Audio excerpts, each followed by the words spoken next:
कल कांग्रेस पार्टी की कार्यसमिति ने एक आश्चर्यजनक और देश विरोधी फैसला लिया है।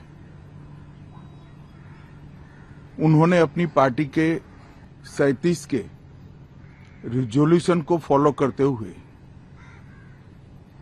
महान वंदे मातरम गीत के 2 ही छंद गाने का फैसला किया है। मैं इस समय पर पूरे देश को याद कराना चाहता हूं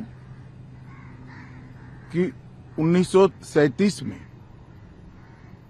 कांग्रेस पार्टी ने मुस्लिम अपीसमेंट के लिए वंदे मातरम के 2 टुकड़े कर देश के विभाजन की नींव डाली थी और वहीं से 2 राष्ट्र के सिद्धांत को ताकत मिली थी और अंततोगत्वा देश का विभाजन हुआ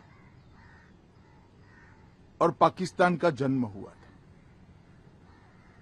आज जब वो ऐतिहासिक गलती को वंदे मातरम के गीत के प्रागट्य के 150वें साल में नरेंद्र मोदी सरकार ने सुधारकर बंकिम बाबू की ये अमर कृति को पूरा गीत गाकर राष्ट्रीय एकात्मता को फिर से एक बार सुदृढ़ करने का प्रयास किया है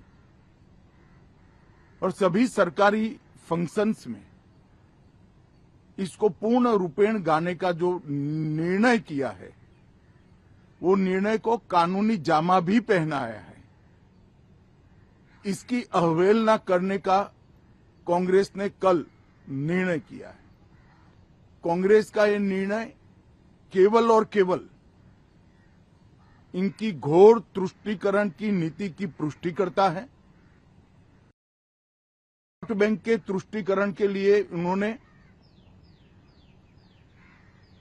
स्वर्गीय बंकिम बाबू के इस अमर कृति का न केवल अपमान किया है, वो लाखों शहीदों का भी अपमान किया है जो वंदे मातरम का नारा लगाते लगाते देश की आजादी के लिए फांसी पर चढ़ गए, जिन्होंने कई साल जेल में काटे।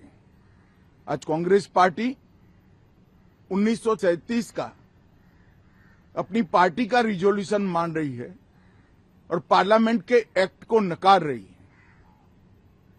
मुझे तो बड़ा आश्चर्य है, श्री राहुल गांधी की नेतृत्व में कांग्रेस पार्टी फिर एक बार इस देश में तुष्टीकरण की राजनीति को पुरजोश तरीके से आगे बढ़ा रही है।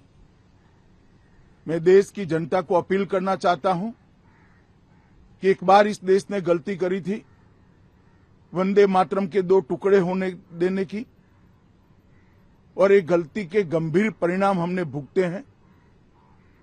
अब देश की जनता एकजुट हो और कांग्रेस पार्टी के इस फैसले के खिलाफ आवाज बुलंद करे कि अब इस देश में तुष्टीकरण की राजनीति नहीं चलेगी। ये आजाद देश है।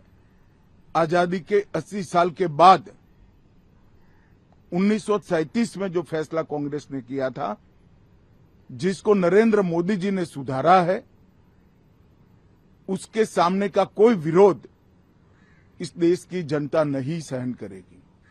भारतीय जनता पार्टी कांग्रेस पार्टी के इस फैसले की कड़ी निंदा करती है और हम इसका जनता के बीच में और विधायी सदनों में भी पुरजोश विरोध करेंगे।